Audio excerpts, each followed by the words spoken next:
బాగా ఫ్యాన్ 5వ నెంబర్ మీద పెట్టురా చిన్న. నీ అవ్వ కానొస్తలేదా?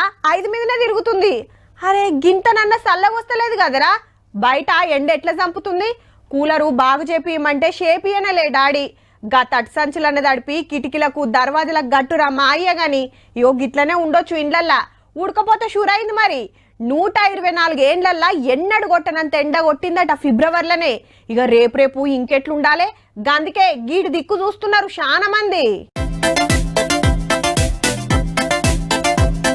ఈ ఎండలకు కూలర్లు ఫ్యాన్లతో నైతలేదని ఏసీలకు ఎగబడుతున్నారు అంతా.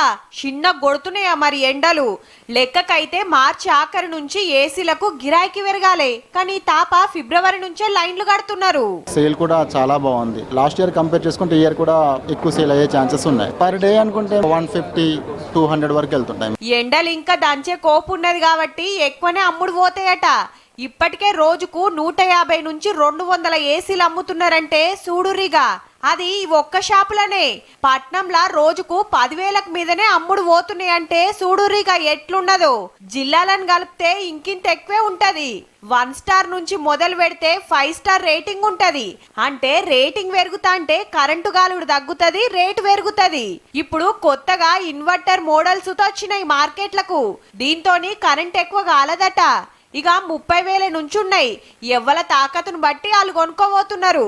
గన్నిగనం పైసలు లేవనుకుంటే నెలకింత గట్టే సౌలతి సుత చేస్తున్నారు. ఏమేం ఫ్యూచర్స్ ఉన్నాయి, ఈఎంఐ కన్వర్షన్ ఆప్షన్ కూడా ఉంది కదా, సో ఏమేమి ఉన్నాయో తెలుసుకుంటానికి వచ్చారు. కూలర్లు వేస్తే సుత చల్లగానే ఉంటది కదా. ఏసీలో ఎందుకు కాయిచేస్తున్నారంటే సప్పుడు రాదు, ఊకూకే నీళ్ళు పోసే తిప్పలు ఉండదు. People preferring AC only, like coolers, water leakaging and all. Every time after 2 hours we have to fill the water. మునుపు పెద్ద పెద్దోళ్ళ ఇండ్లలోనే గానొచ్చేది ఏసీలు. ఎండ దెబ్బకు అప్పు చేసో నెలకింత కిస్తీలు లెక్క కట్టుకున్న మంచిదే గాని ఇంట్లో జరంత సల్లగుండ ఇకమతి చేస్తుర్రన్నట్టు.